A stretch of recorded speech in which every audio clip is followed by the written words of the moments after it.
Found out husband is the one stealing shallots from neighborhood gardens.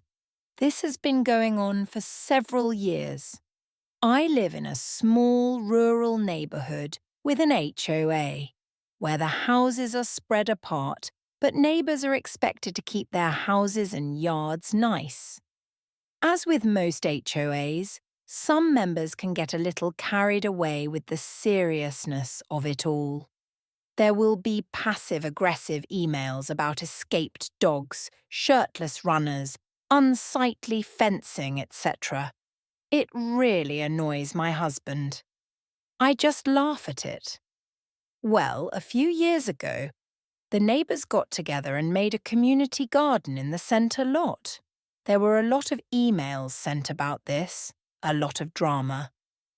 I don't remember all of it, but people would get upset if someone took up too much space with their plants, planted something unsightly, etc. So then we start getting emails complaining that someone was picking all the shallots, onions out of the garden. Some people thought it could be deer eating them. There were several theories. The next year, the same thing happened, and then people were also complaining that the onions, shallots were going missing from their personal gardens. This year it started happening again and people flipped out. All caps emails, demands to interrogate teenage residents, requests to put security cameras in the communal garden. 2 houses were hit, and then people started staking out in their gardens and putting up game cameras. It started out being funny because I'm not involved with gardening, so it was just amusing to read all the emails. But this year, people are getting really upset and wanting to get law enforcement involved. So anyway, you already know what happens. I walk down to the bottom of our property that I don't visit often, and I find a lot of smashed onions and shallots. Like absolutely smashed to bits. It clearly took a lot of work. I went inside and told my husband jokingly, I think we're being framed for the onion heist. He got this really weird look on his face, and I had the realization and asked him if he didn't have anything to do with this. He confessed to me that he did and had been stealing the onions and shallots to spite the neighbors. He was sneaking out at night to do this. I asked him why, and he said he just hates them so much. I don't even know. This makes me really uncomfortable. The man is 31 and sneaking out at night to steal onions, and I didn't even notice. Why wouldn't he just tell me? Like this has been going on for 3 years. It's not like he just did it once as a prank. I don't know what to do. Can anyone help me think this through? Maybe I'm overreacting, but I'm pretty upset.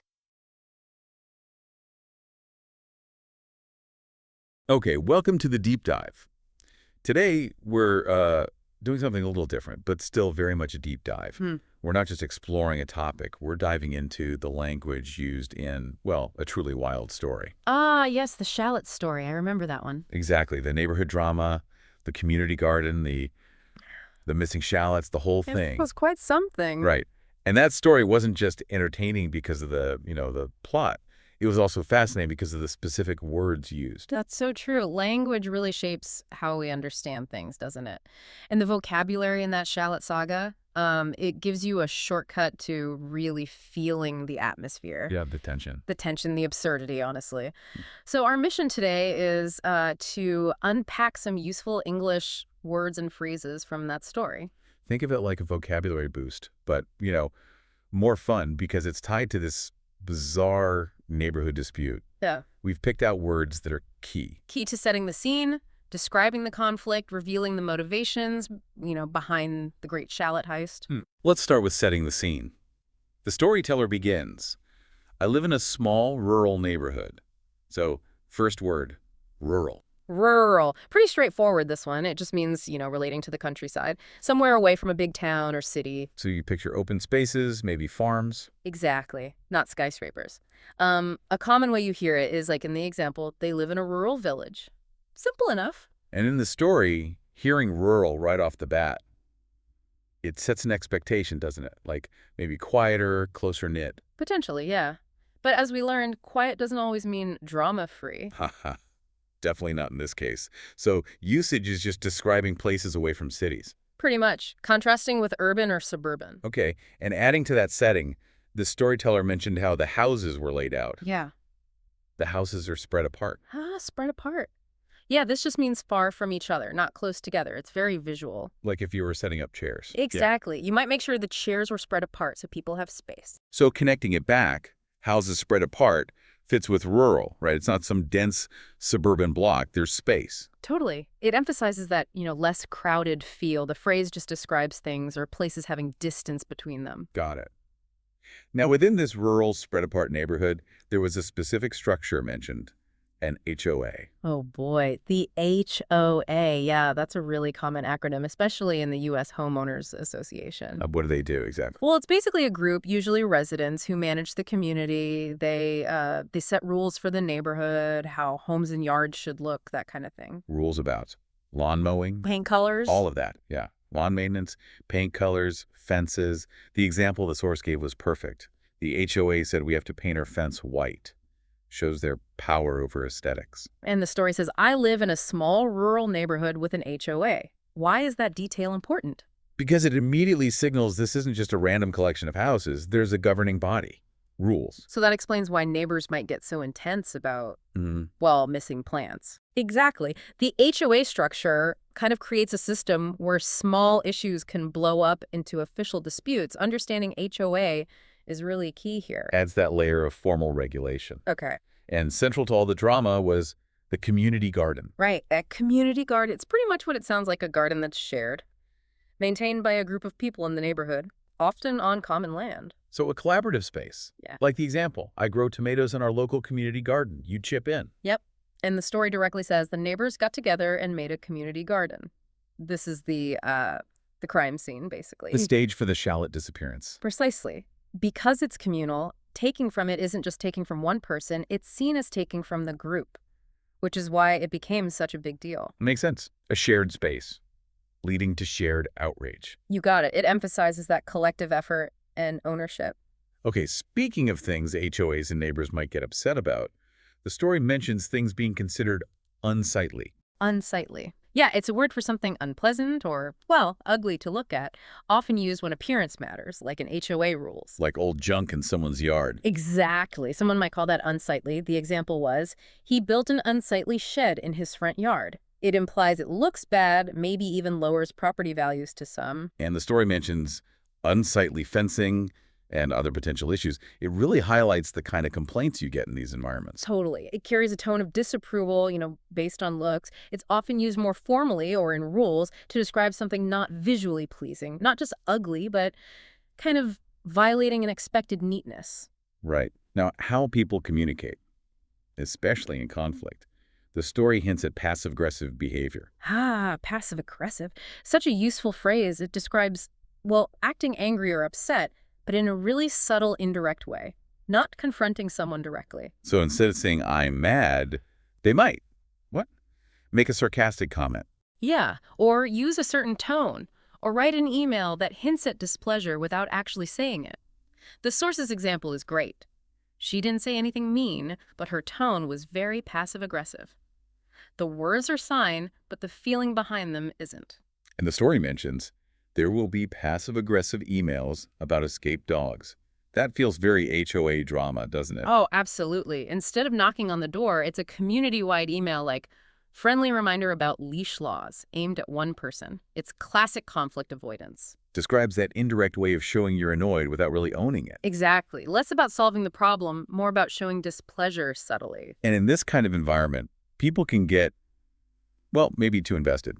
The storyteller notes some members can get a little carried away. To get carried away means becoming overly excited or emotional about something, doing or saying more than is reasonable. Losing perspective. Like the decorating example. He got carried away decorating. Start small, ends up with a light show. Perfect example. You get too enthusiastic, you go too far. So in the story, when it says some members can get a little carried away with the seriousness of HOA stuff. It means they're treating minor things like huge deals, right? Blowing stuff out of proportion because they're so focused on the rules or the community looking perfect. Suggests their reaction is kind of excessive for the situation. Definitely. A lack of proportion, usually fueled by strong feelings. And when people get carried away or deal with passive aggression, they often feel annoyed. Annoy. Super common word. Just means to slightly irritate someone, make them a little angry, bother them.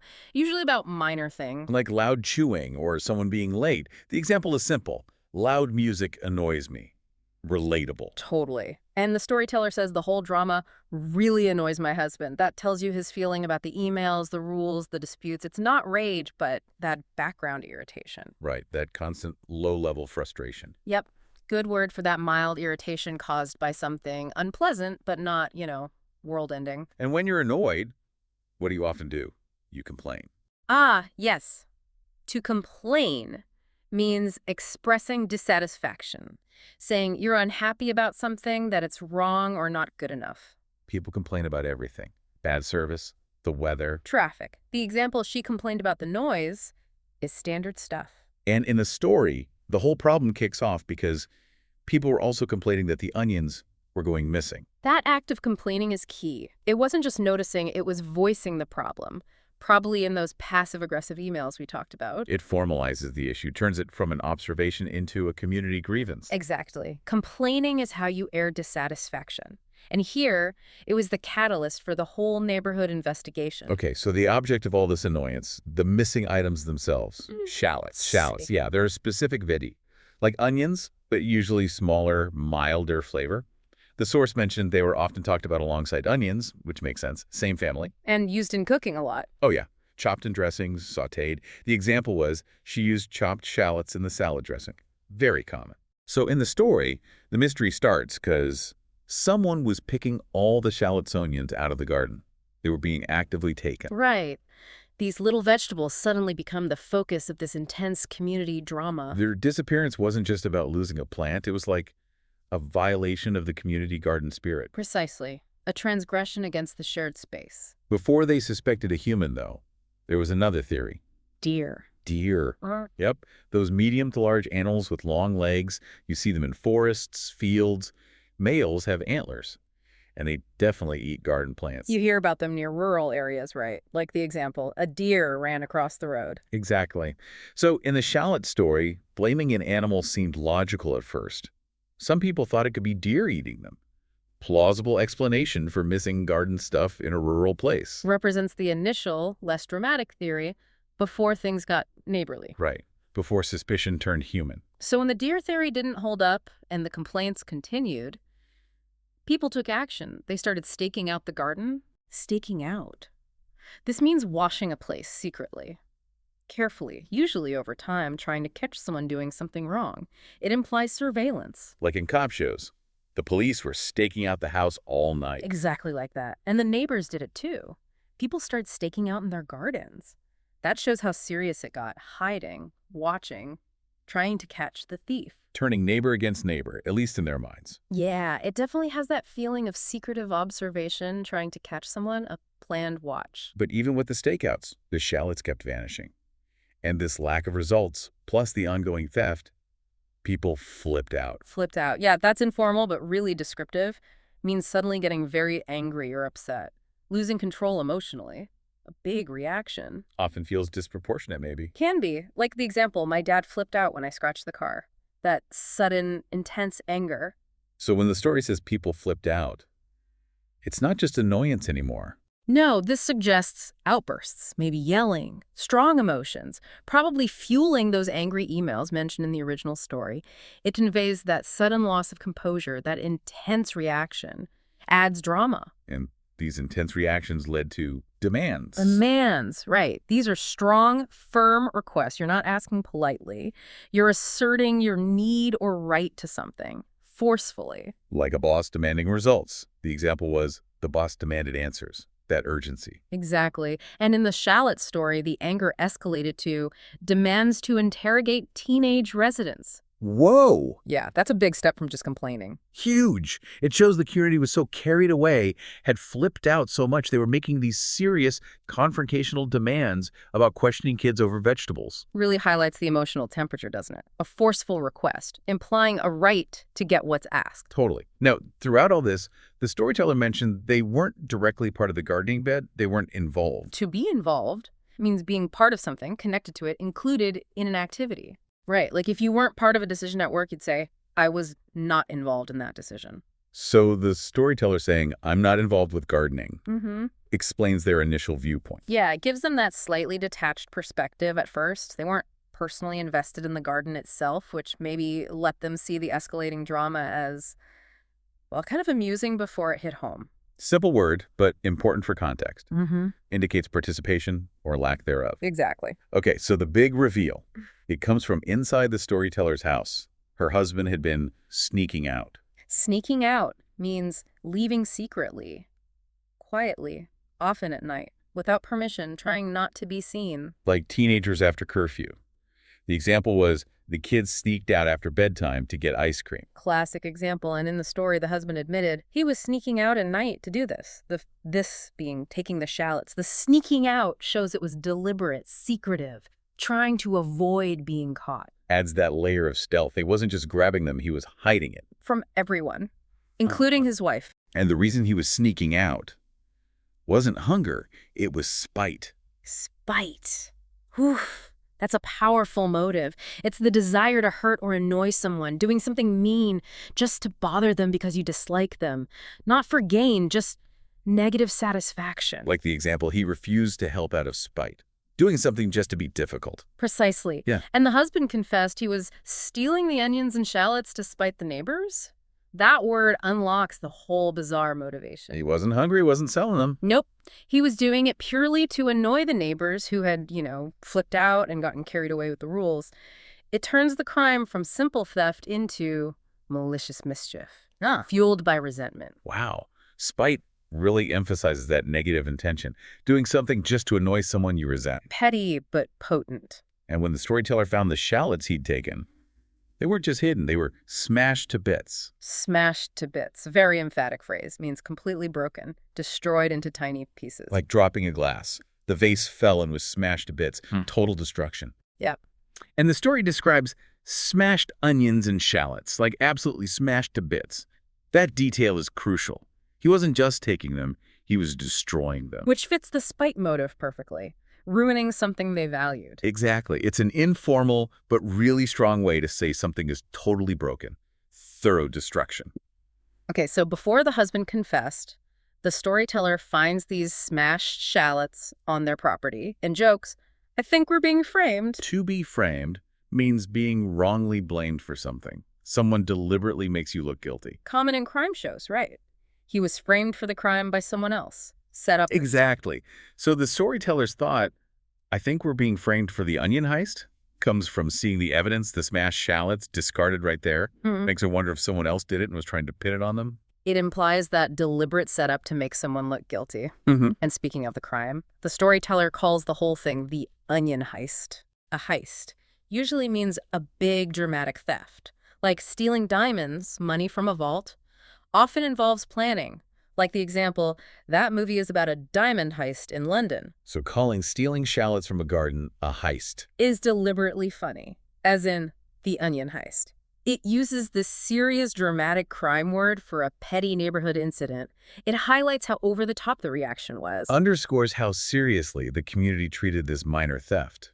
Used playfully, ironically here. Definitely. Elevates it for comedic effect. Right. And the climax, the end of the mystery, was the husband's confession. To confess means admitting something you kept secret, especially something wrong or shameful. Like confessing to a lie or cheating on a test, like the example. Exactly. So the story wraps up when he confessed to me that he did it, admitted he was the shallot thief and smasher. The confession brings the truth out. Provides that closure, that revelation after all the speculation. The act of admitting fault. Okay, one last one. Reflecting on the early stages, before things got personal, the storyteller found the whole email chain amusing. To amuse someone means making them smile or laugh, entertaining them lightly, finding something funny or diverting. Like cartoons amusing a kid. The example, cartoons always amuse my little brother. Simple enough. And the storyteller's view was it was just amusing to read all the emails. Before her husband was involved, she saw the escalating drama, the serious reactions to missing shallots as just funny, lighthearted entertainment from the outside. Contrasts with the intense emotions everyone else was feeling, like annoyance or anger. Exactly. Describes something providing gentle humor. So there you have it, a whole collection of words that really brought that rural HOA community garden shallot saga to life. Yeah, totally. Looking at words like rural, HOA, community garden sets the stage. Then passive-aggressive, annoy, complain, flipped out, show the human conflict. And sneaking out spite, reveal the actions and motives. Right. And heist, framed, confess, gives structure to, well, the crime and how it resolved. Understanding how these specific words work in context gives you a much richer feel for it all. It's more than just definitions, isn't it? It's seeing language paint a picture. Absolutely. Hopefully this deep dive helps these words stick and maybe makes the story even more vivid. Yeah, maybe next time you read a dramatic email chain, you'll spot some of these words. Maybe. Okay, so for your provocative thought this week, think about a small conflict or weird situation you've seen or been part of. Could any of these words, passive-aggressive, carried away, maybe even spite, describe what was going on? Does picking a specific word change how you see it? The great shallot heist might be over, but the lessons about language and community dynamics linger. Go forth and notice the words around you. Welcome to the Deep Dive. Today, we're plunging into a story that just landed in our sources, and honestly, it really jumped out. It's quite something. Yeah, it's this strange, kind of unexpected tale. It involves a quiet, rural neighborhood, the drama you sometimes get with community gardens, and this really baffling case of missing vegetables. Specifically, shallots. Shallots, exactly. Yeah, you almost couldn't make it up, could you? But the source material we've got, it paints a really vivid picture of what went down. We're working from excerpts from two different pieces that chronicle this whole scenario. And one of them is interesting. It kind of frames the key reveals using questions, which is helpful for us. Right, and it helps us pinpoint exactly what happened, at least according to the person telling the story. Absolutely. Yeah. So our mission here for this deep dive is basically to use these sources like a map, navigate this whole mystery. We want to unpack the timeline, understand the different perspectives, explore the emotions involved. And pull out the key bits of information. Exactly. Think of it as like the fast track to understanding the great shallot saga. Shallot saga, I like that. So get ready to dive in with us and, think along as we go. Okay, so let's set the scene first. Drawing directly from the sources here, we're talking about a small rural neighborhood. Right. Sounds peaceful enough, but it has an HOA, a homeowners association. Ah, yes. And the sources mention those, let's say, typical HOA issues cropping up. You know the kind. Oh, I think we do. Those slightly tense exchanges about, pretty mundane things usually. Exactly. Like passive-aggressive emails. The sources mention those specifically. Yeah, emails about, what was it, dogs running loose, people running shirtless? Arguments about fencing, that kind of neighborhood stuff. That term the source uses, passive-aggressive, that's a good one to unpack quickly. It is. What does the source mean when it calls the emails passive-aggressive? Pause for listener. Well, it means being unfriendly or, expressing anger or frustration, but not directly, not openly. Like complaining about something in an email, maybe sending it to everyone, but not actually naming the person you're annoyed with. Exactly that. It avoids direct confrontation, but still gets the negativity across. And yeah, those kinds of things can definitely build tension. For sure. And the sources point this out. Interestingly, the person telling the story, the wife, she found those early HOA emails just amusing. Right. She wasn't really involved in the gardening or the disputes at that point, so she kind of laughed it off. It was like background noise. But her husband, how did he feel about those emails, according to the source? Well, the source says they really annoyed him, even early on. So right there, you've got this difference in how they're reacting to the general neighborhood vibe. She's amused, he's annoyed. And then things took a significant turn. The sources tell us some neighbors decided to create a community garden. In a central lot, yeah. That's right. A community garden. I mean, that sounds lovely on the surface. People working together, sharing space. You'd think so. But in this story, that's where the real drama kicked off. Ah, The sources describe conflict, right? Arguments via email. Yeah, about people taking up too much space or planting things they weren't supposed to, sort of escalating garden tensions. Okay, so the stage is set for conflict. And it was in this atmosphere that the main problem starts. Right. Vegetables started disappearing. Specifically, shallots and onions from the community garden beds. Just vanishing. Poof. Pretty much. And naturally, people started guessing. They had theories. What were some of those initial ideas about who or what was taking the shallots? The sources mention a few floating around. A really common one, apparently, was deer. Deer, okay. People thought deer were getting into the garden and eating them. Plausible, I suppose, in a rural area. Yeah, it seems like a reasonable guess at first, but the sources make it clear this wasn't just like a one-time thing or easily explained. This kept happening. That's right. The sources state this went on for quite a while. Okay, let's focus on that time frame. According to the sources we have, for how many years did this shallot stealing actually continue? Pause for listener. The sources are really specific on this point. It happened over 3 years. 3 years. Wow. Okay, that's not just a random incident. That's sustained. Definitely. And the sources detail how it escalated over those 3 years. It wasn't static. How so? What happened after the first year? Well, the first year, it was the community garden. Then, the sources say, the same thing happened the second year. More missing shallots and onions from the shared plot. Still focused on the community space then. Right. But by the third year, the problem spread. It wasn't just the community garden anymore. Shallots and onions started disappearing from people's personal gardens, too. Oh, okay. So moved on to private property. That would definitely raise the stakes. Absolutely. And that's when the neighborhood reaction, according to the source, just exploded. People, quote, flipped out. Flipped out. You can almost picture it. What did that look like? Well, the emails apparently became filled with all CCAP ES, internet shouting. Oh, dear. And people were making pretty serious demands, like wanting to interrogate local teenagers they suspected. Interrogate teenagers? Over onions? Seems so. And insisting that security cameras be installed to finally catch the culprit. Wow. The tension must have been sky high. You can feel it just reading the source material. All over missing shallots. It got quite intense. The sources even describe neighbors, like taking things into their own hands, staking out their gardens at night. No way. Yes. And putting up game cameras, the motion-activated ones people use to track wildlife. So the neighborhood was basically on lockdown, suspicious of everyone. Pretty much. A real sense of paranoia and division, all stemming from these disappearing vegetables. It shows how something small, when it's persistent and unexplained, can really escalate. Okay, so we've got the scene. This escalating garden drama, missing shallots. It's gone on for 3 years. The neighbors are furious, setting up cameras.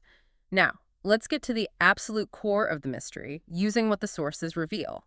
Who was actually taking the shallots? This is the big twist, isn't it? Because according to the source material, the shallot thief wasn't an animal or a random outsider. Okay, let's ask this directly then, based on what the source tells us. Who was stealing the shallots from the community garden and later from the private gardens? Pause for listener. The source tells us it was the husband. The husband of the woman telling the story. That's the one. So let's clarify with an either question using the popular theories. Was it the husband or the deer? Pause for a listener. The source tells us it was definitely the husband. The deer theory was popular for a while, but nope, it was him. And was it a teenager stealing the onions like some people suspected? Pause for a listener. No, the source is very clear on that. It wasn't a teenager. Wow, okay. So the culprit was right there, living in the neighborhood, married to the person documenting all this drama. Exactly. Which leads to the next huge question. Did his wife know? Did the woman telling the story know her husband was the shallot thief all along? Pause for listener. This is maybe the most fascinating part. No. She absolutely did not know. She had no idea. None whatsoever, according to the source. She was completely unaware of his nighttime activities. Mm-hmm. This secret was kept from her for a long time. How long? You said the stealing went on for 3 years. Did she find out recently, or for how many years did the shallot stealing go on before his wife found out? Pause for listener. That's the really striking detail, isn't it? The source says it went on for the full 3 years. He was secretly doing this for the entire duration of the shallot drama, and she only found out at the end of that 3rd year. 3 whole years, and the source uses the phrase he was sneaking out. Let's focus on that vocabulary. What does it mean to sneak out? Pause for listener. To sneak out basically means to leave a place secretly. trying not to be seen or heard by anyone. Like tiptoeing out. Yeah, exactly. The source implies he was doing this at night, under the cover of darkness, which just adds to the whole secretive nature of it. Incredible. 3 years of secret nighttime shallot missions. It sounds like something from a strange comedy. It really does. Okay, let's shift focus a bit now. Let's talk about the emotions in this story, because the sources describe some really strong feelings on all sides. Yeah, definitely. We touched on the wife's initial reaction, right? She found the early HOA emails just amusing. Because she wasn't involved in the gardening drama. Exactly. It felt distant to her, almost like watching a funny play unfold from the sidelines. But we also know her husband felt differently. How did he feel about those initial emails even before the shallots went missing? He was, quote, really annoyed by them. So they started from different places emotionally regarding the neighborhood friction. Okay. But did the wife stay amused? Did she laugh at the HOA emails the whole time, or did she get angry about the missing shallots later on? Pause for listener. The source tells us she laughed at them initially. Her husband was annoyed, but she found them funny. And why was she just amused at the beginning? Was she very involved in the community garden herself? Pause for listener. No, not at all. That's key. She wasn't involved in the gardening, which is why it felt distant and kind of amusing to her at first. But her feelings changed, right, as the situation got more intense. Oh, yeah. The source says her perspective definitely shifted over time, especially in that 3rd year. What changed it for her? It was when the problem hit the personal gardens and people started getting really worked up. The source mentions neighbors wanting law enforcement involved. That changed the tone dramatically for her. So it stopped being funny. Right. It went from sort of amusing, petty drama to something serious and concerning.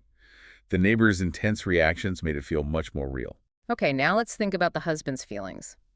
The source includes details from his confession. How did the husband feel about the neighbors, the ones involved in the garden drama? Pause for listener. He was pretty blunt about it, according to the source. In his own words, he said he hates them so much. Hates them. Wow. Okay, that's a really powerful emotion. It is. A really strong negative feeling that seems to be driving his actions here. Hates them so much. That certainly explains... Well, it explains the motivation, maybe, even if the actions themselves are bizarre. Stealing shallots out of hate. It puts a different spin on it than just, say, a prank. Definitely. So this raises the crucial question.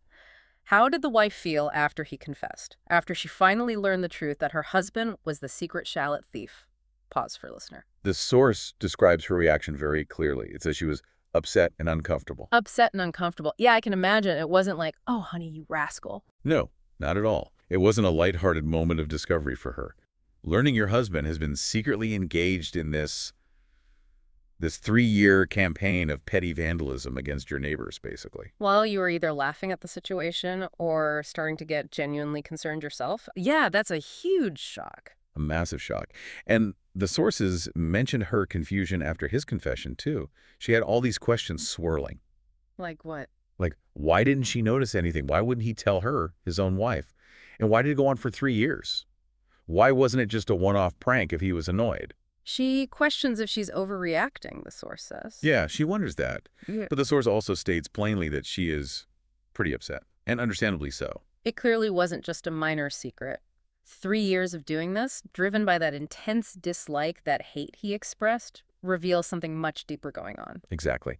And the sheer absurdity of the whole situation is really heightened by some of the strange little details the sources provide. Oh, for sure. There are definitely some head-scratchers in these sources. Let's dive into some of those. Okay. Let's talk about the shallots themselves again. We know he stole them, but did the husband just take the onions and, I don't know, throw them away? Or did the source say he did something else to them? Pause for listener. This is honestly one of the weirdest parts of the whole story. The source says he didn't just take the shallots, he smashed them. Smashed them? Like stepped on them? The phrase the source uses is absolutely smashed to bits. Smashed to bits? Why? Why on earth would he do that? Did the source give any reason for the smashing? Pause for listener. No, that's the thing. The source doesn't explain why he smashed them, just that he did. Huh. And apparently it took quite a bit of effort. The source mentions the amount of work involved in smashing them to bits. Yeah. It adds this layer of, like, seemingly senseless destruction on top of the theft. That is such a bizarre detail. I mean, stealing them is one thing. Driven by hate? Okay, maybe. But then taking the time and energy to physically destroy them? It really underlines the intensity of his feelings, doesn't it? Yeah. Even if the action itself seems so petty and strange. Makes you wonder about his state of mind. Definitely. Okay, another detail the source highlights is how the wife actually found out. It involved her finding some evidence, right? Yes. She actually found some of the smashed onions near their own property. Oh, the irony. Exactly. And she didn't know the truth yet, so she made a joke about it to her husband. What did she say? The source quotes her, doesn't it? She joked, "I think we're being framed." Did she actually say that line? Pause for listener. Yes, she did. Verbatim, according to the source. Yeah. I think we're being framed for the onion heist. She said it totally as a joke. Wow. Framed for the onion heist. And the source says it was his reaction to her joke. He got this really weird look on his face that suddenly made her realize, like, oh my God, maybe my joke isn't a joke. And that's what led to the confession. That's what prompted it, yes. Her accidental, ironic joke in the middle of all this neighborhood paranoia is what blew the whole thing wide open. That's incredible. Just perfect, weird timing. And one more detail, the source makes a point of mentioning the husband's age. Right. How old was he? He's 31 years old. So definitely not a teenager pulling a dumb prank. Exactly. The source emphasizes that. This wasn't some youthful mischief that got out of hand. This was a grown man, 31 years old, engaged in this sustained, secretive act of, well, revenge, spite, over 3 years. Driven by hating his neighbors over garden plots. Yeah, it really paints a picture. So this whole onion situation, was it just a single one-time prank he pulled? Pause for listener. Definitely not. The source makes that incredibly clear. It happened over 3 whole years. It was a sustained effort, not a one-off moment of anger. Okay, let's quickly recap some vocabulary from the story, too. What does it mean that the husband confessed to his wife? Pause for listener. To confess means to admit something you did wrong, to tell the truth about it. So he told her the truth, that he was the one stealing and smashing the shallots all along. And remind us, what exactly is a shallot? Pause for listener. A shallot is just a type of small onion. They tend to be a bit milder than regular onions. But yeah, basically a small onion. That was the target of this whole heist. The great shallot heist indeed. It really isn't a simple story when you put all the pieces together, is it? Not at all. It starts with these seemingly minor things, passive-aggressive emails, arguments about garden space. Things that happen in lots of neighborhoods, probably. Right, but then it escalates to these mysterious disappearances, this neighborhood-wide suspicion, paranoia, cameras. And it all culminates in this deeply personal revelation, a 3-year secret life, essentially. Driven by intense negative emotion, hate, and featuring these truly bizarre details like smashing the stolen goods to bits. It really highlights how seemingly small annoyances, especially if they're not dealt with or just left to fester, can spiral in really unexpected and frankly quite strange directions. And it absolutely shows the impact of secrets, doesn't it? Even secrets about something as seemingly trivial as shallots that can have a huge impact on relationships. Totally. The wife's entire view of the neighborhood drama, her own home life, probably her husband, it was all completely changed in an instant when she learned the truth. What she thought was just amusing background noise was actually directly linked to her husband's secret actions. It makes you think about what might be going on beneath the surface in situations that look normal, or even just mildly annoying from the outside. And communication, or really the lack of it here, plays such a massive role. The husband clearly didn't communicate his intense feelings effectively, not to his wife, certainly not to the neighbors. Which led to this bizarre, secretive 3-year campaign of shallot smashing. Yep. That's the story the sources tell. So let's leave you, the listener, with this final thought, drawing directly from the sources we've explored today. We have this man, 31 years old, stealing shallots and smashing them to bits for 3 years. Why? Out of spite. Because, in his own words, he hated his neighbors. So what do you think, listening to this? Is he some kind of, I don't know, minor criminal mastermind of petty revenge? Or is he just someone who let their annoyance and resentment spiral completely and utterly out of control? And maybe the bigger question, thinking about the wife's situation. Based on the sources and this wild story, what would you do if you discovered this kind of secret about someone close to you? It's definitely a story that sticks with you. It makes you ponder human behavior, neighborhood dynamics, and the weird lengths people will go to when annoyance curdles into something else. Even if the focus of all that energy is just a small, mild onion. Thanks for taking this deep dive into the shallot mystery with us today. Keep thinking about the sources, the story, and maybe keep an eye on your own vegetable patch. Never know. Okay, let's dive in. Welcome to the Deep Dive. This is where we take the sources you send us, notes, articles, interesting bits you find, and really dig into them. Yeah, we try to pull out the key insights, the stuff that matters, maybe connect some dots you hadn't seen before. And hopefully make it, engaging, cut through the noise. Mm-hmm. Today, we've got a story that honestly sounds almost made up. It's this neighborhood mystery involving stolen vegetables. Shallots, specifically. And an HOA, which often spells drama, doesn't it? It really does. We've got listener notes, story excerpts. It paints quite a picture of things getting, well, pretty tense in a supposedly quiet community. But we're not just here to tell this wild story, are we? No, exactly. We're using this real-life kerfuffle, I guess, as a way to look at language itself. Specifically, how changing the tense, like past, present, future, and the perspective, who's telling the story, totally changes how you experience it. Right, which is super useful if you're learning English, or honestly, even if you just care about how stories work and how words shape what we understand. This whole shallot saga is, weirdly, a great example. Yeah, the sources you gave us actually lay out this one story in 4 different ways. 4 distinct lenses on the same events. So that's our mission for this deep dive.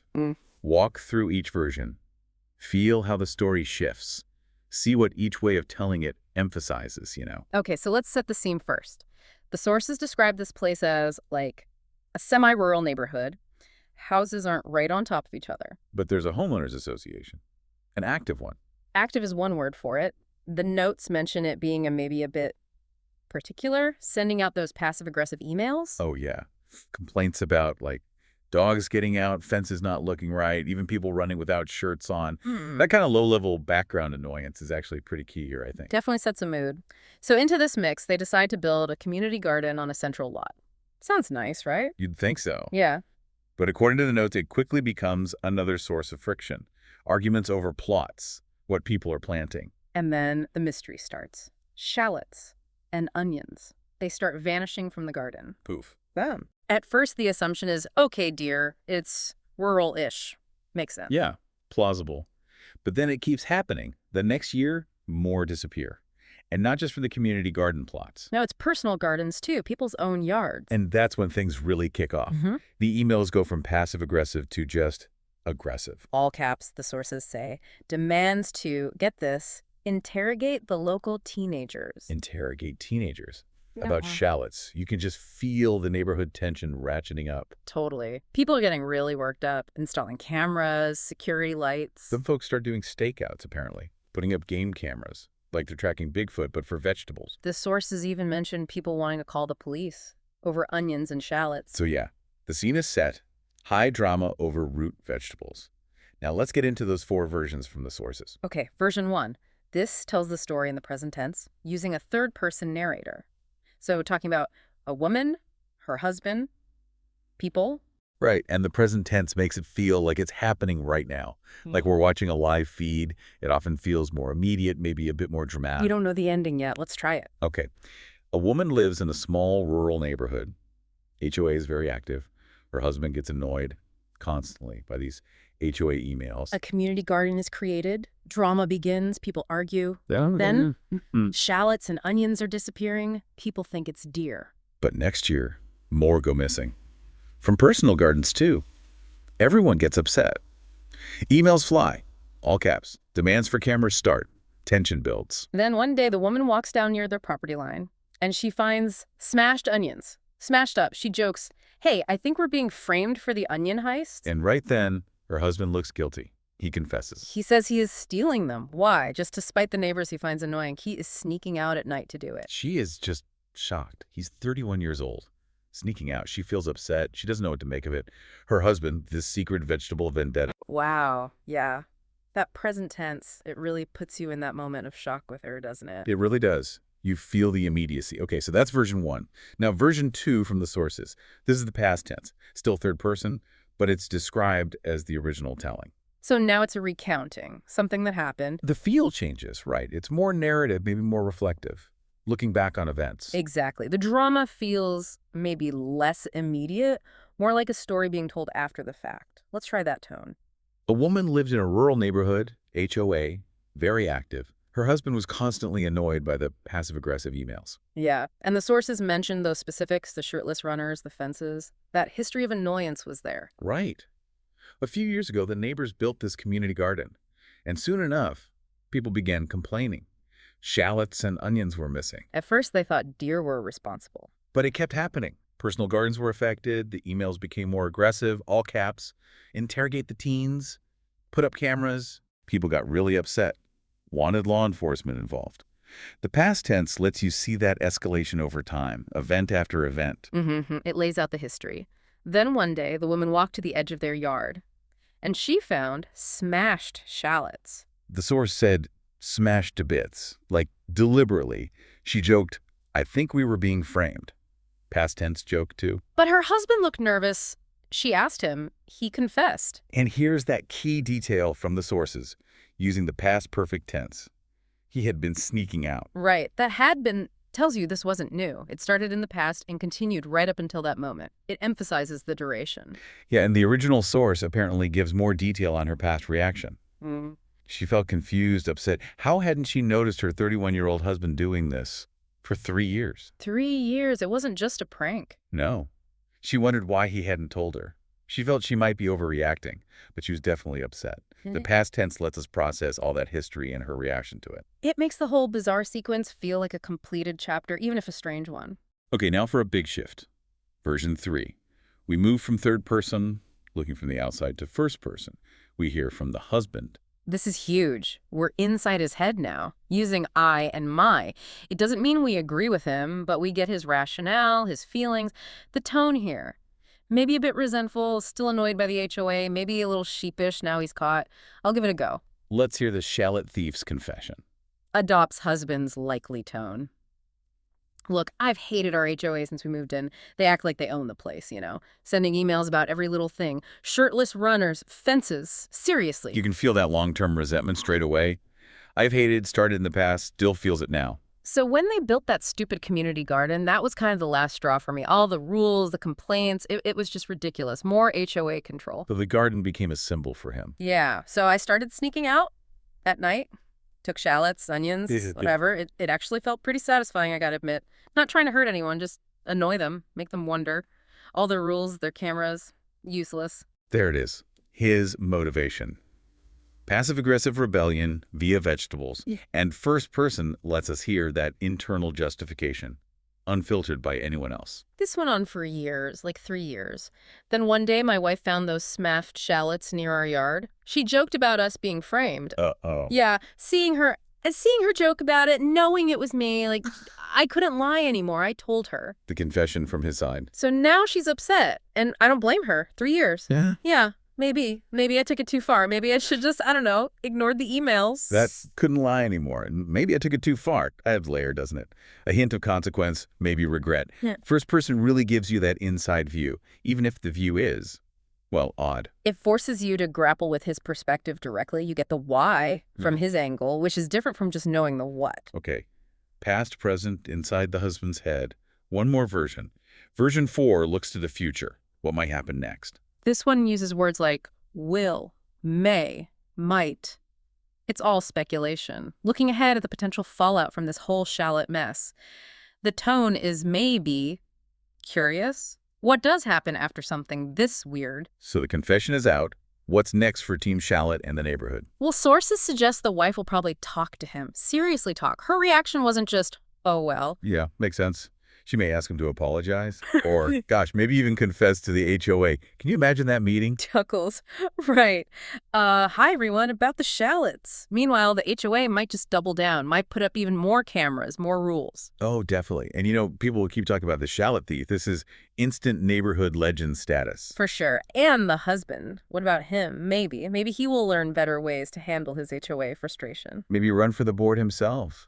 Channel the rage. Or maybe this isn't over. Maybe he will plan his next move. The great zucchini heist of next summer. Who knows? But that future tense, it reminds us that stories don't just end with a confession. There are ripples, consequences. What comes next is still open. Exactly. Wow. Okay, hearing it those 4 ways, it's really striking, isn't it? Hopefully for you listening, You could feel how changing the tense, present is happening, past happened, future will happen, shifts your whole relationship to the timeline and the mood of the story. And the perspective change. Going from that outside third-person view, he, she, to the husband's first-person I, it completely changes what information you get, how you might feel about him, what parts of the story seem most important. Yeah, the third person showed the neighborhood panic, but the first person showed the weirdly personal reason behind it all. So for language learning, this whole strange story is actually like a perfect little case study. Tense isn't just grammar, it's about time. Perspective isn't just pronouns, it's about point of view and how that shapes everything. And the story itself is just memorable. A grown man sneaking out for 3 years to steal shallots because of HOA emails, sparking this massive neighborhood drama. It really is something. It kind of highlights, maybe accidentally, how small annoyances, if they just fester, can lead to really weird places. Passive-aggressive notes lead to secret vegetable theft, leads to community paranoia. Makes you wonder what other strange neighborhood secrets are out there, born from similar frustrations. So what's the takeaway here? Beyond the grammar lesson, maybe it's a reminder about how we handle conflict, how communities react under pressure, even over something seemingly small. Definitely. And maybe a final thought for you, the listener. Think about perspective in your own life. When conflict arises, which role do you tend to see yourself in? The annoyed neighbor wanting rules enforced, the partner blindsided by a secret. Or maybe, just maybe, is there a tiny part of you that understands wanting to, metaphorically speaking, steal some shallots when faced with frustrating bureaucracy? A question wrapped in shallots and HOA rules, it's certainly given us something to think about. Absolutely. Thanks for joining us for this deep dive into community gardens, grammatical shifts, and the great shallot mystery. We hope it was maybe a little illuminating and definitely a bit entertaining.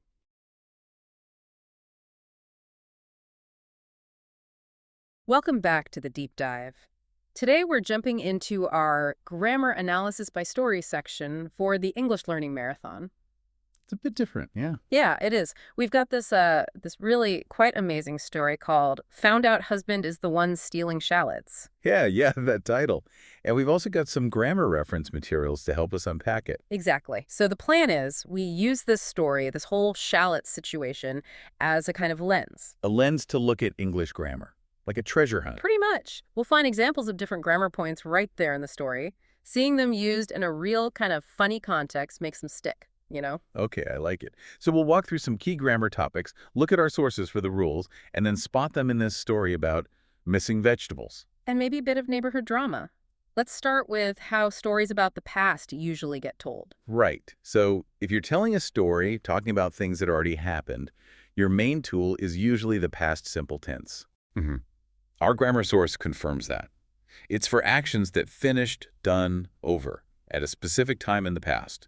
Or maybe a few actions, one after another, all finished. And how it works is, for regular verbs, you just stick ed on the end. Right, like walked or started. But then you have the irregular ones. Ah, yes, the tricky ones. You just have to learn their past form, the V2 form, like go becomes went, get becomes got. And for negatives or questions in the past simple, you bring in did or didn't.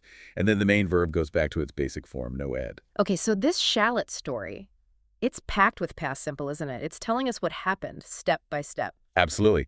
The author found out, boom, past simple, irregular verb find. It all kicked off when the neighbors got together and made the garden. Both irregular past simple verbs right there, get and make, setting the scene. Then it says there were a lot of emails sent. Now, where is just the past simple of be. We'll come back to the sent bit later with passives. Okay. And the story describes past habits, too. Like, people would get upset if someone took up too much space. Yeah, that isn't strictly past simple itself, but it's often used to talk about repeated actions or habits in the past. It paints a picture of how things used to be in that garden community. Gotcha. Then the mystery starts. Someone was picking all the shallots. Okay, now that's past continuous was picking. Our source mentions this too. It's often used for an action that was in progress at a certain time in the past. So while the shallots were growing, someone was busy picking them. Right, it wasn't just a one-time thing either. The author says the next year the same thing happened. Regular past simple verb happen. And the reactions grew. People were also complaining. Past continuous again, describing that ongoing feeling, and people flipped out. Flipped out. Love that one. Very vivid past simple irregular verb phrase. Tells you exactly how angry they were. Definitely. Then action. 2 houses were hit. We'll talk about that passive structure later. And then people started staking out. Started regular past simple. The author looked back on it. It started out being funny. Past simple again. And her own detective work. I walked down, and I found a lot of smashed onions. See that? A sequence. First, she walked, then she found. Both past simple actions, one after the other. And then the big moment. I went inside and told my husband, irregular past simple verbs go and tell. Followed by, he got this really weird look. Past simple, get. I had the realization and asked him. Past simple, have and ask, all setting up the confession. And the confession itself. He confessed to me that he did. Confessed is past simple. And that did there is interesting. Yeah, it's like for emphasis, isn't it? Yeah. Confirming, yes, I did do it. Yeah. Still a past simple auxiliary form used emphatically. Yeah. Then it continues, and had been stealing, which is past perfect continuous, a different beast showing longer past action, though our specific sources just listed. They don't detail it here. Okay, and how he did it. He was sneaking out at night, past continuous again, describing his repeated secret activity. Her questions, his answers. I asked him why, and he said, classic past simple sequence. But his reason, this is interesting, he just hates them so much. Oh, good catch. It switches to hates present simple, because that's how he feels now. It's an ongoing state for him. Right, and her disbelief. I didn't even notice. That's a past simple negative. Didn't. Plus the base verb, notice. Perfect example. So you see, past simple is really the engine driving the narrative forward. Yeah. It pins down those completed actions that make up the story. Okay, that makes sense for telling the story of what happened, but the author is writing this now, feeling things now. There's a link between the past and present. Exactly. And that's often where the present perfect tense comes into play.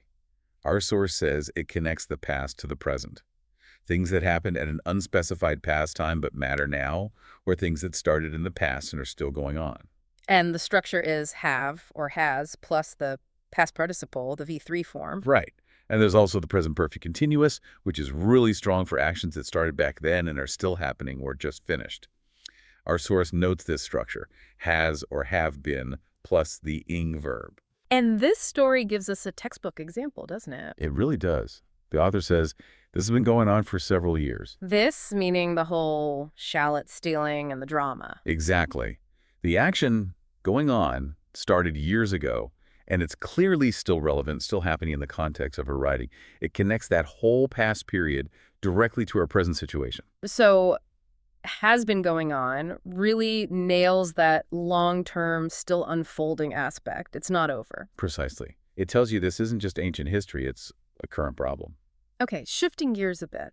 What about when the author tells us what her husband said? Our source material mentions reported speech. Yeah. They'll stay in the table of contents.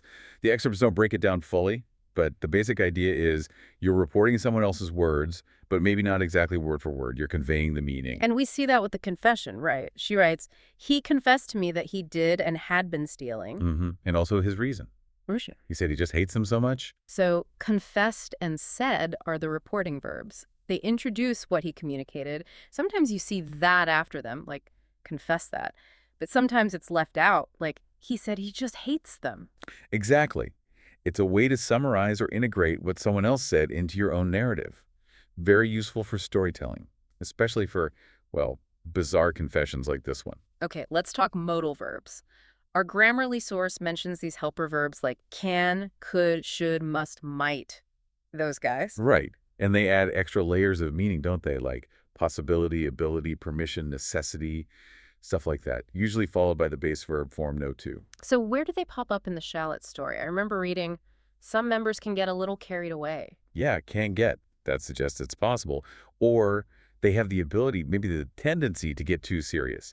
Our source lists can't for ability or possibility. And when they were guessing who the thief was, some people thought it could be deer eating them. Could be. Classic modal of possibility was a possible explanation back then. Our source lists could for possibility too. And right at the end, the author asks for advice. Can anyone help me think this through? Yep. Using can to make a request. Asking for help. The source mentions can for requests. So modals add these shades of meaning how likely something is, whether someone's able to do something or asking for permission or help. Exactly. They add nuance. And what about forming questions? The grammar sources list types of questions and show question structures for different tenses and modals. Right. Questions usually mess with the word order, or they need an auxiliary verb like do or did, or a modal verb, often near the beginning. We saw a few questions the author asks herself, or us at the end, like her surprise. I didn't even notice. Yeah. Even though it ends with a question mark, the structure follows the past simple negative question pattern. Didn't, plus subject, I, plus base verb, notice. And her trying to figure out her husband. Why wouldn't he just tell me? See how that works. Question word why, then the modal wouldn't, then the subject he, then the base verb tell. Straight out of the modal question playbook. And the request for help again. Can anyone help me? Modal can, subjects anyone, base verb help. Another standard modal question form. So the structure really depends on whether it's past simple or involves a modal, and whether there's a question word like why. Spot on. The grammar changes to signal it's a question. Okay, next on our list was implied conditionals. Now, our sources table of contents mentions conditional sentences, but the bits we have don't really detail different types or use the term implied. That's right. The provided excerpts don't dig deep into conditionals, but we can still look for sentences that show a condition and a result, even if it's a straightforward one. We mentioned one earlier, didn't we? Talking about past habits in the garden. People would get upset if someone took up too much space. Yes, exactly. That's a clear conditional sentence. You've got the if clause. If someone took up too much space, that's the condition. And the result was people would get upset. It describes what happened repeatedly when that condition was met in the past. So it shows that cause and effect link based on a condition, which is the core idea of conditional sentences, even if our sources here don't label different kinds like implied. This story is just dripping with emotion, isn't it? The neighbors, the author, the husband. While our grammar docs don't have a chapter called Expressing Emotions, the story obviously does it. How? Well, it's all about word choice, isn't it? Look at how the husband feels about shallots. It really annoys my husband. The verb annoys tells you his feeling directly. Or the author's reaction initially. I just laugh at it. Laugh shows her attitude. And the neighbor's getting worked up. People would get upset. And later, people are getting really upset. Using get plus an adjective like upset is super common for showing a change in emotional state. But then it escalated beyond just upset. Right. To people flipped out. That idiom packs a much bigger punch. Shows real anger, loss of control. Their desire for action also shows strong feelings. Wanting to get law enforcement involved. That's serious. Definitely. And the author's own feelings after the reveal, this makes me really uncomfortable. That structure makes someone feel something is very direct. And she just states it plainly, too. I'm pretty upset. Using be with an adjective plus an intensifier like pretty. So it's a mix specific verbs like annoy, adjectives like upset, idioms like flipped out, intensifiers like really or pretty. They all work together to show the range and strength of the emotions. Okay, passive voice. We flagged a few examples earlier. Our source explains this is used when the action is the main thing, not who did it, or maybe we don't know who did it, or it's just obvious. Exactly. And the structure is always a form of the verb to be in the right tense plus the past participle, that V3 form. This story uses it perfectly, especially before we know about the husband. Like, there were a lot of emails sent about this. Right. Focus on the emails being sent, not who sent them. That's past simple, passive, were, passive be, plus sent, past participle. And the vandalism. 2 houses were hit? Same idea. Past simple, passive again, were plus hit, past participle of hit. The important thing is the houses were affected. The who is the mystery at that point. And the author's joke near the end, I think we're being framed for the onion heist. Ah, nice one. That's present continuous passive, are being plus framed, past participle. The focus is on the action supposedly happening to them right now. Our source table shows this structure. So using passive voice here really helps build the suspense, doesn't it? It lets the author talk about the results of the actions, the sent emails, the hit houses, the feeling of being framed without naming the perpetrator. Absolutely. It shifts the focus grammatically, which fits the narrative perfectly before the big reveal. Okay, last topic on our list, emphatic structures. Now, we need to be clear here. The grammar sources we were given for this deep dive, they don't actually explain or even mention emphatic structures as a specific grammar category. That's a key point. It's not covered in this specific material. But, even without a formal label from these sources, we can definitely see moments in the story where the author uses language to make a point really strongly, to add emphasis. Yeah, like when she describes the smashed onions, like absolutely smashed to bits, it clearly took a lot of work. Using that adverb clearly really emphasizes how deliberate it looked. Or the husband's reason again. He said he just hates them so much. The words just and so much are purely to intensify that feeling. It wasn't mild dislike, it was extreme hatred. And her surprise, I didn't even notice. Adding even stresses her astonishment. How could she have missed even noticing? And when she clarifies it wasn't a one-off, it's not like he just did it once as a prank. Using just there emphasizes the contrast between a single act and the reality of it happening repeatedly over years. So even though our sources don't give us the grammatical breakdown for emphatic structures, we can see the author using adverbs, intensifiers, specific word choices, ways to make certain statements land with more force. Exactly. Writers have lots of tools for emphasis, even if they aren't always given a neat grammar label. Wow. Okay, so that brings us to the end of our grammatical treasure hunt through the shallots story. It's kind of amazing how much grammar you can find packed into one slightly weird personal story, isn't it? Totally. We saw past simple, laying out the sequence of events, present perfect continuous, showing that long-lasting connection to the present. Reported speech for the confession, modals like can and could for possibilities and requests, different ways of forming questions. An explicit conditional sentence showing cause and effect, loads of ways of expressing emotion through word choice, passive voice helping build the mystery. And even ways to add emphasis to certain points. The whole idea is that seeing these grammar points actually doing work in a real story helps you understand them better than just reading rules. Hopefully you can feel a bit more comfortable using them now. Yeah, definitely. Maybe try rereading the story yourself or grab another article or story and see if you can spot these things. Can you find passive voice? Different modals. How do they show feelings? And maybe a final thought to chew on. This story shows how digging into the details, whether it's missing shallots in a garden or the structure of a sentence, can uncover surprising truths hidden beneath the surface. What else might we understand better about language or life if we just look a little closer? Something to think about. Keep exploring.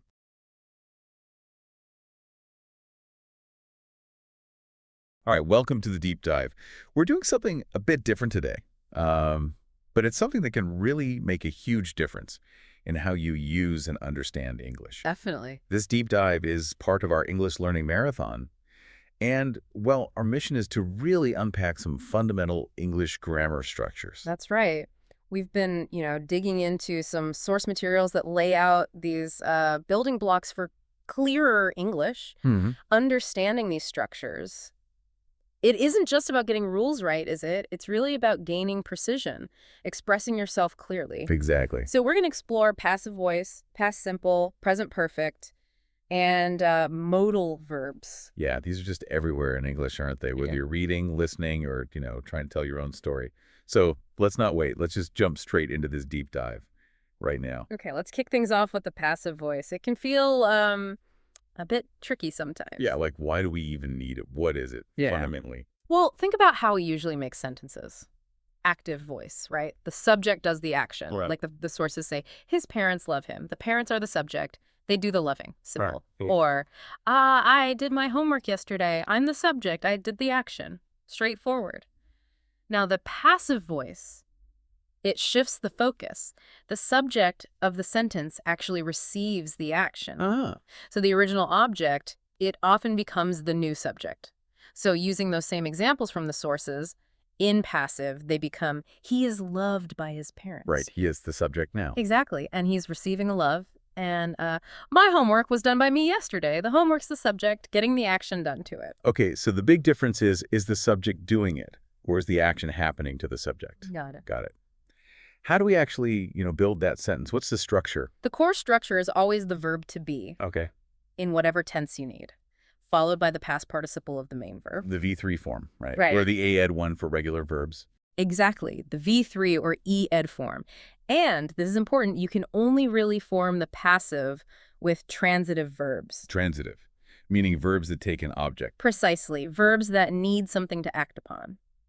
If there's no object in the active sentence, you can't make it the subject of a passive one. It just wouldn't make sense. That tracks. You need that object to sort of promote. You got it. And the passive works across, well, most tenses. Our source materials show the pattern pretty clearly. So present simple passive, you'd say the package is brought. Okay, is plus brought. Right. Then past simple, the package was brought 2 days ago. Was is the past of to be. Makes sense. Future simple, the package will be brought using will be. Yeah. And you can even do continuous. Present continuous passive is like, the letter is being written right now. Is being. Okay, that shows it's happening now. Exactly. And for perfect tenses, like present perfect, the package has already been brought. Has been. Yeah. Right. The sources do point out, though, you typically don't use passive in the perfect continuous tenses or future continuous. It gets a bit awkward. Okay, that structure feels pretty systematic once you see that to be verb doing the tense work. Yeah. Now, the big question I think for a learner is why? Why bother with the passive? Why not just stick to active all the time? Excellent question. And the sources give us several key reasons. Probably the most common one is when the person or thing doing the action is unknown. Okay. Or maybe they're just not important. Or it's completely obvious from the context. Right. Like, I was robbed 3 weeks ago. Who did it? You don't know. So the focus is on you being robbed. The doer is unknown. Makes sense. Or the tea is grown in India. We know people grow tea, right? Farmers. But which farmers isn't the point. The fact it comes from India is the important bit. So the doer is unimportant. Mm-hmm. And if you say, my meal has just been prepared at the restaurant, well, it's obvious the cook did it, right? The doer is obvious. Now, if you do need to say who did it, even in passive, you just use by, like the window is broken by Jack. Right. You can add the by phrase. Okay. Okay, so it's about shifting the spotlight away from the doer onto the action itself, or what represents the action. Exactly that. And that leads straight into the second main reason. The action itself is simply more important than who performed it. This is super common in factual stuff like news reports, scientific writing, instructions, process descriptions. Right, like in recipes. Precisely. The source gives a news example. 80-year-old man was robbed near his apartment door yesterday. The headline focuses on the event being robbed and the victim. Not the robber's identity. Maybe they don't know it yet. Okay. Think about instructions, like you said. The ingredients are mixed in a bowl, then the mixture is baked for 30 minutes. The focus is purely on the steps. Third reason, sometimes it's just, well, a softer way to talk about bad news without directly blaming someone. Oh, interesting. Yeah, the window is broken just states a fact. It sounds less accusatory than, you broke the window. Right, less confrontational. Fourth, you see it a lot in impersonal constructions, Yeah. especially with verbs about thinking, believing, saying, knowing, that sort of thing. Instead of saying people think he is innocent, it's very common to hear it is thought that he is innocent. Yeah. Or you can make the person the subject. He is thought to be innocent. Same idea, different structure. Okay. And fifth, just a quick one. If the main verb usually takes a preposition like listen to, that preposition often sticks with the verb in the passive. How does that work? Like, the professor is listened to attentively. The to stays right there after listened. Okay. That's a really helpful list of reasons. Yeah. Let's connect this to that story we read about the shallots going missing from the garden. Yes. There's a sentence in there that uses passive. 2 houses were hit. Yes, that's a perfect simple example. Past simple passive. Were hit. You've got the past tense of to be, were, plus the past participle of hit, which is also hit. And it tells us what happened the hitting and what was affected the 2 houses. But Not who did it. exactly, it doesn't say who or what did the hitting. And that fits perfectly with why you'd use passive here. Maybe the doer wasn't known then, or maybe the focus was just purely on the fact that houses were targeted. You know, the emphasis is on the event and its impact. Great example. Okay, so passive voice helps us focus on the action or the receiver. Now, let's shift gears. Instead of focusing on the receiver, let's just talk about actions that are completely done, finished. Past simple tense. This one feels pretty fundamental. Oh, it really is. Past simple is basically your workhorse tense for talking about actions or states that were completed, finished. Right. And they happened at a definite time or over a definite period in the past. The key is it's over, done, and usually tied to a specific past time, even if that time is just implied. How do we form it? Is it pretty regular? For regular verbs, yeah, it's fairly simple. You just add it to the base form. Like worked, lived. Exactly. The sources mention those. And there are the usual spelling rules, like doubling the consonant sometimes. stop becomes stop. We're changing Y to I. Right, like study becomes studied. But then, of course, you have the irregular verbs. Ah, yes, the fun one. The fun ones. For those, you have to use the second form, the V2 form. From the irregular verb list, the sources mention Harry wrote a lot of books. Wrote is V2 for write. You just got to learn those. The way around it. Pretty much. And then there's the verb to be. It's special, as always. Right. In the past simple, it doesn't use did, it just changes form. Was for I, he, she, it, and were for you, we, they. Like, she was angry yesterday, or we were young. Okay, so ed for regular, V2 for irregular, and weedies for to be. What about making negatives or asking questions? Okay, for most verbs not to be, you bring in the helper verb did not or the contraction didn't. Right. And then this is crucial, you use the base form of the main verb, the V1 form. Because D, it already shows its past. Exactly. Did carries the past tense, meaning so the main verb goes back to its simple form. I didn't work yesterday. Not didn't worked. For to be, it's simpler. Just add not after was or were. I wasn't angry yesterday. They weren't ready. Okay. And questions. Questions also use did for most verbs. Put did at the start, then the subject, and the base form again, V1. Did you work yesterday? Okay. And for to be, you just invert. Put was or were before the subject. Yeah. Was Harry a good writer? Where were your parents last summer? So did plus base form for negatives and questions with most verbs, but V2 or ed for positive statements. Yeah. And to be is its own thing with wasser. Got it. Now, when exactly do we use past simple? What are its main jobs? Right. The sources break it down into a few key scenarios. First, probably the most obvious, is for actions that happened at a specific time or over a specific period in the past, and they are now finished. She worked abroad 2 years ago, or I met my old friend yesterday. See those time markers? 2 years ago, yesterday. They lock it in the past. Even if the time isn't stated, it's often understood. Okay. Finished actions, specific past time. Second, for actions that are completely finished and, importantly, have no real connection or result that's relevant now. How's that different? Think about, he was a famous singer. The past simple implies he isn't famous anymore. Or, she worked abroad for 20 years. Implies she doesn't work there now. The action is totally contained in the past. Okay. Completely done, no present relevance. Third, sometimes for single actions that happen at some point in someone's history, and they can't happen again in the same way. Like a unique past event. Sort of. Like, Mary won a math medal when she was a schoolgirl. She's not a schoolgirl now, right? So that specific event is locked in her past. Or my grandmother once sang with Freddie Mercury. Sadly, that can't happen again. Right. Okay. And fourth, this is really important for storytelling. Describing a sequence of actions that happen one after the other in the past. Following a timeline. Exactly, how you structure narratives. She entered the room and screamed, I woke up, washed my face, and brushed my teeth. One action after another. Okay, this links perfectly back to the shallot story again. Yeah. Because a lot of that is the author just telling us what happened, step by step. Yeah. Like, I went inside and told my husband, he got this really weird look on his face. Yeah. And then he confessed to me that he did. Exactly. Every one of those verbs, went, told, got, confessed. They're all past simple. They're describing completed actions happening in order, building the story. The past simple is crucial for telling stories about the past. Perfect. So past simple. Yeah. Finished actions, past time focus, sequences. Okay. How does the present perfect then? Yeah. How is it different? How does it build on that? That's a really crucial distinction for learners, isn't it? Past simple is firmly only in the past, done, but present perfect. It builds a bridge. It connects the past to the present. Okay. The action itself happened in the past, sure, but there's some kind of connection to now. Maybe the exact time it happened isn't important. Or maybe the action isn't actually finished yet. It's still going on. Or maybe its result is what's important right now. Okay, so past connected to present in some way. What's the structure? How do we form present perfect? It's formed using the auxiliary verb have or has. Right.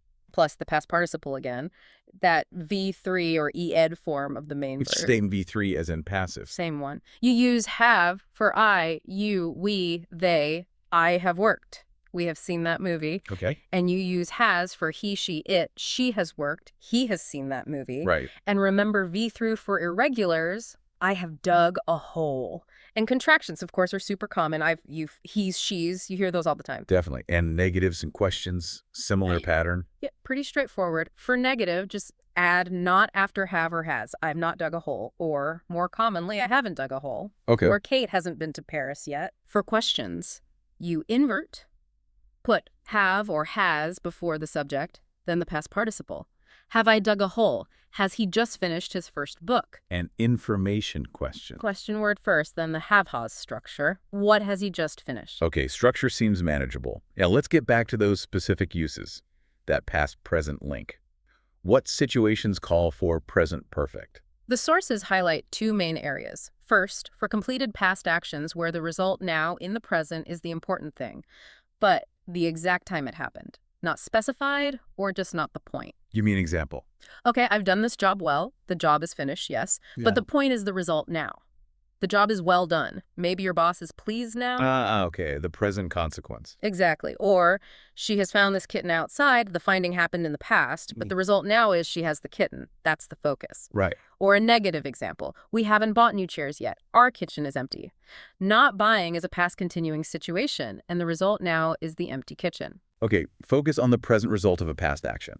What's the second main use? Second, it's for actions that started in the past but are not finished. They're still happening, or they could still happen because the time period itself isn't over yet, and there's a result now. It's still going on. Okay. Yeah, and this is often where you see for talking about duration and since talking about a starting point. Right, for and since are big clues. Definitely, like, they have played in the orchestra since high school. They started back then, and they still play now. The action continues. Okay. Or, I've had my cat Charlie for 15 years. I got him 15 years ago, and I still have him now. Right. Or, think about an unfinished time period. He has written 20 pages of a new book this morning. If it's still morning, he started writing, and he could write more. The action happened within a time period that's connected to the present. That distinction is really clear now. Past simple, finished action, finished time. Present perfect, maybe finished action, but result now matters. Or unfinished action, unfinished time. You've got... Thinking back to the shallot story again, there's that line that really captures this ongoing thing. Yeah. This has been going on for several years. Yes, exactly. Now, that sentence specifically uses the present perfect continuous, has been going on, which puts extra emphasis on the continuous nature, the duration. Ah, okay. A slight variation. Right. But the core idea, it expresses something starting in the past several years ago and continuing right up until now, has been going on. That's precisely the kind of situation where present perfect tenses shine, especially with for plus the duration. It strongly signals that link between the past and the present situation. Yeah, much different from saying it went on for several years, past simple, which would feel like it's stopped. Exactly. That would imply it's over now. The present perfect or perfect continuous here keeps that connection alive. Okay, great. So present perfect connects past and present. We've covered passive voice, action receiver, focus. Past simple, finished past, present perfect, past present link. Let's wrap up with modal verbs. These feel quite different from the others. What's their deal? What do they actually do? Yeah, they are a bit different. Modals are a type of auxiliary verb, a helper verb. They don't really describe an action on their own. Okay. Instead, you use them with a main verb to add extra layers of meaning. They express things like possibility, ability, necessity, permission, advice, requests, all sorts of conditions or attitudes about the main verb's action. So they modify the main verb's meaning. Precisely. They add nuance. What are the sort of the main ones we really need to know? Well, the sources list the big ones. Can, may, might, could, should, would, will, and must. Okay. There are a few others like shall, ought to, and then some phrases that kind of act like modals, like have to, need to, used to. Right. Those behave similarly sometimes. How do we actually put them in a sentence? Right. Is the grammar tricky? It's actually usually quite simple. The main rule is modal verb plus the base form of the main verb, V1, usually without to. Just the base form. Okay. Yeah. And another key thing, they don't change form for different subjects. It's always I can, she can, they must, he must. No who's on the end for third person singular. Well, that's easier. It is. So examples from the source. I can eat an entire pizza. Yep. Can plus eat. She must leave. Must plus leave. Okay. Now, those phrases that act like modals have to, need to, used to, Those are the exceptions where you do keep the two. Ah, right. So I have to eat an entire pizza. You need to be here before 8:00. Got it. And asking questions with modals. For the main modals, can, could, will, would, etc., you just swap the modal and the subject. Simple inversion. Can you eat an entire pizza? Okay. But for have to, need to, used to, you need to use judos did, just like with regular verbs and simple tenses. Do you have to eat an entire pizza? Right. Use the helper do. Okay. So modal plus base verb, no S, easy inversion for questions, except for things like have to. Now, what about all those different meanings? Can you give us a quick run through the conditions they express? Sure. Let's hit the main ones based on the sources. They show likelihood, how probable something seems. Her parents must be so proud, meaning it's very likely. Possibility something might happen or be true. It might rain today, or it could rain. Right. Abilities someone can do, she can speak 3 languages. And we often use could for past ability. Before his injury, he could run 5 miles. Okay. Can, could for ability. Permission, allowing something, or asking if it's okay. Students, you may leave early today. May is more formal. Can and could are common too. Right. Can I go? Exactly. Request, asking someone politely to do something. Would you get that box? Will, can, could work too with different levels of politeness. Okay. Suggestion or advice recommending something. You should try the lasagna. Ought to is similar but less common. Good advice. Huh, maybe. Then command, telling someone strongly, you must wash your hands. Have to and need to also work here. Okay. Obligation or necessity, something required. We have to wait. Again, must and need to fit. But note the negative often means not necessary. You don't need to come. Means it's optional. Important difference in the negative. Yes. And finally, habit. When I lived alone, I would fall asleep with music. That's a past habit. Would for past habits. Or will can show present future habit. She will arrive early and prepare everything. And used to is huge for past habits that are now finished. I used to be an English student too. Wow. Okay. That's a lot of different jobs for those modal verbs. And I think the sources mentioned something about time. They usually refer to present or future, but some can look back. That's right. Modals like could, might, should, would, they can refer to past possibilities or speculations, but the structure changes. It becomes modal plus have plus past participle. Okay, modal plus have plus V3. Yeah. The example was, I might have gone to the party, but I forgot. Might have gone looks back at a past possibility that didn't happen. Okay, that makes sense. This actually brings us back to the shallot story one last time. When people were trying to figure out who was stealing the shallots, Yeah. the story says some people thought it could be deer eating them. Perfect example. Exactly. That uses the modal could plus the base verb be, and in that context, could be is expressing possibility about what was happening. Right, they weren't sure. Not at all. Yeah. It was just one potential explanation they were considering. Maybe it's deer. It shows that uncertainty or possibility perfectly. And even when the author thinks, maybe I'm overreacting, that word maybe does a similar job to a modal, expressing that possibility or doubt. It does, yeah. It signals uncertainty about her own reaction. Very similar feeling to using might or could.